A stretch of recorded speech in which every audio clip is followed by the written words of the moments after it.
मेरठ में जगह जगह पर शराब के ठेके लगातार खोले जा रहे हैं और उसका विरोध भी किया जा रहा है। ग्रीन वर्ज की जमीन पर कब्जा कर माफियाओं ने शराब के ठेके बना दिए हैं। मेरठ विकास प्राधिकरण की साठगांठ से ग्रीन वर्ज की जमीन पर कब्जा किया गया था। शिकायत के बावजूद भी प्राधिकरण के अधिकारियों ने कार्रवाई नहीं की। पोस्टमार्टम हाउस और मेडिकल कॉलेज के सामने शराब का ठेका खोल दिया गया, जिससे अब शराब पीकर शराबी मेडिकल कॉलेज के बाहर उत्पात मचाएंगे।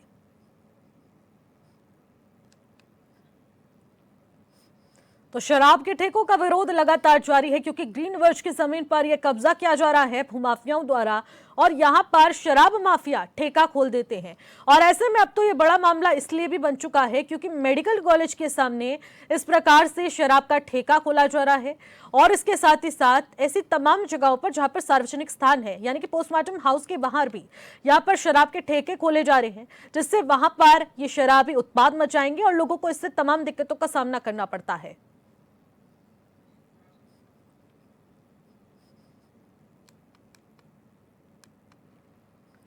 तो इसी गतिविधियों को लेकर मनीष पराशर हमारे संवाददाता हमारे साथ सीधे मेरठ से लाइव जुड़ चुके हैं। मनीष, देखने को मिल रहा है तस्वीरें काफी ज्यादा भयावह है, जहां पर शराब माफिया ग्रीन वर्ज की जमीन पर कब्जा करते हैं, शराब के ठेके लगातार जगह जगह पर खोले जा रहे हैं। इसको लेकर प्राधिकरण के अधिकारी क्या कुछ कर रहे हैं?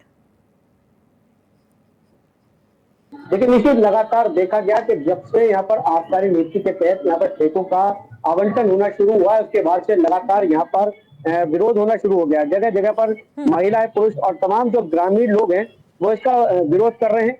जहां पर भी शराब के ठेके खोले गए, इस बार शराब के ठेके अधिकतर कॉलोनियों के बाहर या मेडिकल कॉलेज या स्कूलों के पास में खोले गए, जिनका लगातार यहाँ पर विरोध हो रहा है। अभी देखा गया है जो एक नया ठेका यहाँ पर जो खोला जा रहा है वो मेरठ मेडिकल कॉलेज के ठीक सामने है और पोस्टमार्टम हाउस भी उसी के बिल्कुल सामने पड़ रहा है, जिसको लेकर यहाँ पर विरोध हो रहा है। और सबसे बड़ी बात यह है कि यह ग्रीन वर्ज की जमीन यानी कि ग्रीन लैंड है और मेरठ विकास प्राधिकरण की जो सरकारी भूमि है उस पर यह ठेका खोला गया है। यहाँ पर अभी मेरठ विकास प्राधिकरण के अधिकारियों की तरफ से कोई भी कड़ी कार्रवाई यहाँ पर नहीं की गई। आपको बता दूं, मेरठ विकास प्राधिकरण के जो वीसी है अभिषेक पांडे, उन्होंने 2025 में मेरठ विकास प्राधिकरण को भ्रष्टाचार मुक्त करने का दावा और वादा भी किया था, लेकिन 2024 ये निकल चुका है और अब 25 भी शुरू हो चुका है। यहाँ पर देखा गया कि मेरठ विकास प्राधिकरण के भ्रष्ट अधिकारियों की शय पर ही ये तमाम गतिविधियां होती नजर आ रही है, लेकिन उन पर कोई भी कार्रवाई नहीं हो रही।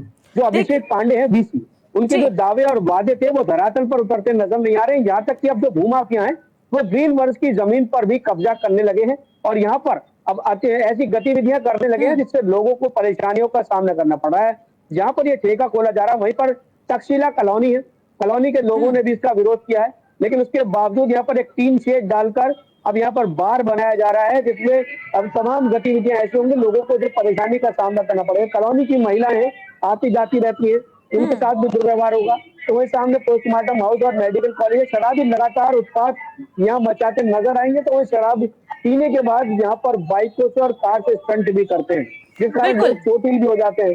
देखा जा रहा है कहीं ना कहीं अधिकारी इस पर बिल्कुल भी ध्यान नहीं दे रहे हैं और आबकारी नीति के तहत ऐसी जगह पर ठेके खोलने के लिए उनको जगह चिन्हित करके दी जा रही है जहां पर विरोध भी हो रहा है, लेकिन उसके बावजूद इन ठेकों को निरस्त करने का कार्य नहीं किया जा रहा। मनीष, देखने को मिल रहा है जिस प्रकार से आप भी बता रहे हैं, महिलाएं विरोध कर रही हैं। मेडिकल कॉलेज के सामने अगर यहां पर शराब का ठेका खोला जाएगा, पोस्टमार्टम हाउस के सामने ठेका खोला जाएगा, तो लोग तो जाहिर सी बात है विरोध तो करेंगे ही। लेकिन एक तरफ क्या लगता है कि प्राधिकरण के अधिकारियों की और भू माफियाओं, शराब माफियाओं की ये साठगांठ है जहां पर ये कार्रवाई नहीं हो रही है, क्योंकि एक तरफ तो विरोध हो रहा है तो ये साठगांठ कहीं इन पर हावी हो रही है, इसलिए शराब के ठेके ऐसी जगहों पर खोले जा रहे हैं ग्रीन वर्ज की जमीन पर।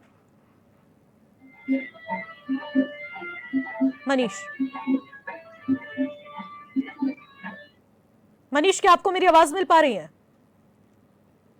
ठीक है, तो मनीष से संपर्क साधने की कोशिश की जाएगी। टेक्निकल इश्यू के चलते संपर्क नहीं हो पा रहा है, लेकिन बड़ी बात यह है कि जहां पर ग्रीन वर्ज की जमीन है वहां पर शराब माफिया लगातार ठेका खोल रहे हैं और ऐसे में प्राधिकरण के अधिकारी इस पर कोई भी कार्रवाई नहीं करते हुए नजर आ रहे हैं। हो सकता है यहां पर साठगांठ हो और उसी के चलते यहां पर इस प्रकार से ठेके खोले जा रहे हैं।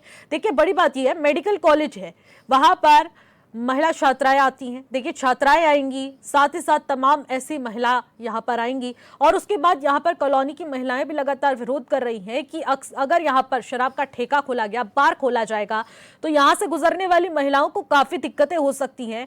उनकी जिम्मेदारी आखिरकार कौन लेगा? तो ऐसे में प्राधिकरण के अधिकारी कुछ एक्शन लेने को तैयार नहीं है, जो कि बड़ी बात है।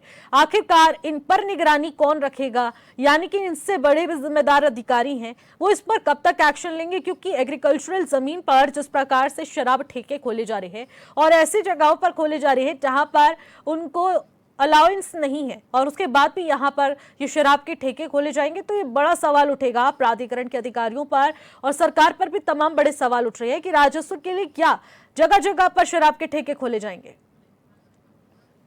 ठीक है, तो मनीष हमारे साथ एक बार फिर से जुड़ चुके हैं। मनीष, देखिए, सवाल बड़ा ये है कि एक तरफ तो विरोध प्रदर्शन हो रहा है क्योंकि महिलाओं की जिम्मेदारी कौन लेगा जब वो इस राह से गुजरेंगी, मेडिकल कॉलेज, पोस्टमार्टम हाउस और उसी के सामने शराब के ठेके। क्या प्राधिकरण के अधिकारी और शराब माफियाओं की यहाँ पर साठगांठ है जिसके चलते कोई कार्रवाई नहीं होगी और यहाँ शराब का ठेका खुल के रहेगा? बिल्कुल, इसी देखिए, जिस तरह से प्रदेश सरकार लगातार महिला और बालिकाओं के लिए सुरक्षा का दावा और वादा कर रही है, देखा गया है कि महिला सुरक्षा के लगातार दावे किए जा रहे हैं। यहाँ पर डायल 112 भी बनाई गई है, महिलाओं के स्कूलों के बाहर भी पुलिस तैनात की गई है। लेकिन उसके बावजूद देखा गया है कि जो शराब माफिया है, शराब के ठेके जो चला रहे हैं, उनके खुलेआम यहाँ पर दबंगई चल रही है। देखा जा रहा है कि जो अधिकारी है मेरठ विकास प्राधिकरण के, कहीं ना कहीं निसंदेह उनसे इनकी साठगांठ सामने आ रही है। तभी तो यहाँ पर ये ठेका आराम से ग्रीन वर्ष की जमीन पर खुलता नजर आ रहा है। तो वही अगर हम बात करें आबकारी अधिकारियों की, तो आबकारी अधिकारियों को सबसे पहले ठेका खोलने से पहले जो जगह चिन्हित होती है उसका मुआयना करना पड़ता है, उसको देखना पड़ता है, तब वहां पर परमिशन दी जाती है कि यहाँ पर ठेका खुलेगा या नहीं खुलेगा। लेकिन अधिकारियों को, यहाँ पे आबकारी अधिकारियों को भी कहीं ना कहीं सुविधा शुल्क मिल रहा है, जिस कारण शराब माफियाओं के हौसले इतने बुलंद हो चुके हैं कि वो कहीं पर भी ठेका खोलने के लिए अब तैयार है। अभी देखा गया था 2 दिन पूर्व यहाँ पर किठौली गांव के ग्रामीणों ने जिलाधिकारी कार्यालय पर प्रदर्शन किया था, जहां पर एक बाइक सवार जो कि शराब के नशे में था, उसने एक बच्ची को गंभीर रूप से घायल कर देते, जिसको लेकर जिलाधिकारी कार्यालय पर यहाँ पर ग्रामीण पहुंचे थे। अब देखा जा रहा है कि अब तो मेडिकल कॉलेज के सामने, पोस्टमार्टम हाउस के सामने ये सीधे तौर पर यहाँ पर ठेका खोला जा रहा है। मरीजों का आना जाना यहाँ रहता है, तीमारदारों का आना जाना यहाँ पर रहता है। तमाम अमर्यादित भाषा का प्रयोग भी शराब पीने के बाद शराबी करते हैं, लेकिन उसको भी यहाँ पर नजरअंदाज किया जा रहा है, अनदेखा किया जा रहा है। आखिर अधिकारी जिस तरह से जो ठेकों को अनुमति दे रहे हैं उस पर निगाह लगाते हुए उन पर कार्रवाई क्यों नहीं कर रहे, ये बड़ा सवाल है। बिल्कुल मनीष, जिम्मेदारी लेनी चाहिए और अधिकारियों को जिस तरीके से यहाँ पर भ्रष्टता देखने को मिल रही है, तो ऐसे में इनकी संलिप्ति पूरी तरीके से पर्दाफाश होनी चाहिए और तुरंत एक्शन भी लिया जाना चाहिए। बहुत बहुत शुक्रिया हमारे साथ जुड़ने के लिए।